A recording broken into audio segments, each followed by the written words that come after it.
If you are looking to frame a shipping container with wood, these wood stud brackets are a perfect match for many different insulation types. We're going to show you fiberglass insulation, mineral wool insulation, Insofast, rigid foam, and my favorite, spray foam. Stay tuned, hope you learned something. Let's get right into it and go from worst to first. The worst type of insulation that you can use in your shipping container is fiberglass insulation. So if you use fiberglass and wood studs, you basically have a vapor barrier on the outside, and then you're probably going to be thinking you should use a vapor barrier on the inside, and now your wall cavity cannot breathe like a set of lungs.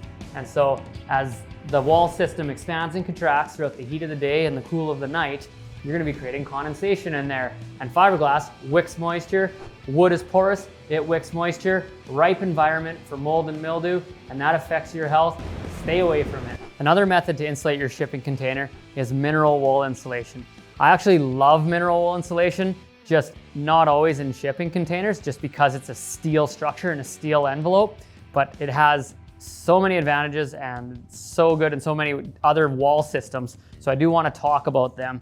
And so what's awesome about mineral wool is it could be sitting in water and it doesn't wick moisture upwards like fiberglass insulation would. So mineral wool insulation is actually just like pulverized rock, and so it's naturally resistant to mold and mildew, and that makes it also fire resistant. So it's cementitious in a sense. For this specific mod, you're seeing foam and mineral wool insulation, and that's because we're using foam on the outside envelope and mineral wool insulation in the partition wall. So this is great to block sound between two different rooms, but not the best for being that flawless vapor barrier, stopping all the thermal bridging and the cold transfer. Now let's move on to the different foam types of insulation for shipping containers. There's a couple different types of rigid foam. There's regular rigid foam, XPS or EPS, and then there is Insofast. So these guys, they tried to take the theory behind ICF concrete foundations, where you got your molded in batten that you can screw into later, and mold a corrugation profile.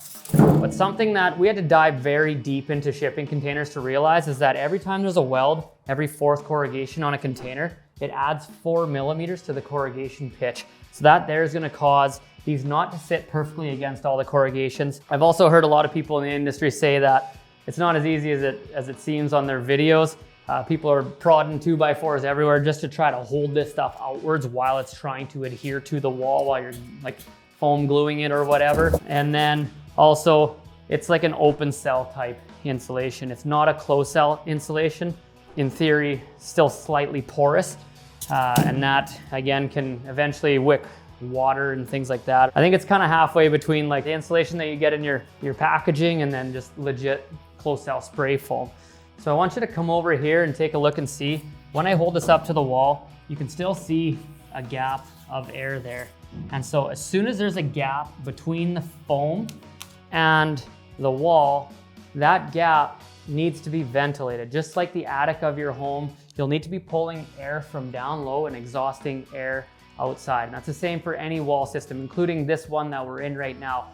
If we were to steel stud and then use rigid foam, so your regular 2-inch rigid foam, we'd have ourselves an air cavity between the outside envelope of the shipping container and that rigid foam. And then that needs to be ventilated. So we'd install some vents down low and some vents up high, and then the natural pressure from heat and cooling is the hot air is gonna rise. So it's gonna grab cold air and push it out, and that's gonna keep that wall cavity breathing. And then if moisture does collect in there, it's got a way to get out and it doesn't sink into your porous building materials that you choose. So you may have watched the video of us installing these wood stud brackets, and you saw where we put this styrofoam insulation up on the roof already. So there isn't much more to talk about this because it's very similar to how the rigid Insofast version, that the non-corrugated version installs, but this is a more dense foam, and so it's got an R value of 5 per inch, where the Insofast probably an R value about 3 per inch.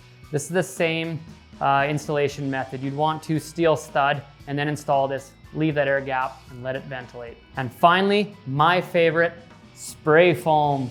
So if you spray foam utilizing wood studs, in my opinion, that's the only way to insulate with wood studs, because wood studs are porous. So if you're gonna be utilizing them, you need to make sure that you have room for the foam to get behind the wood stud And then actually maybe my very favorite method of insulating, all the advantages that mineral wool gives you, you can utilize that in the stud cavity and use spray foam. It's called the flash and batt method. So 2 inches of foam and 4 inches of mineral wool gives you your vapor barrier. There's no thermal bridging through the spray foam. And then you get all the awesome benefits of the soundproofing and the extra R value from that mineral wool insulation. So that is exactly how I think you should be spray foaming and insulating your shipping container.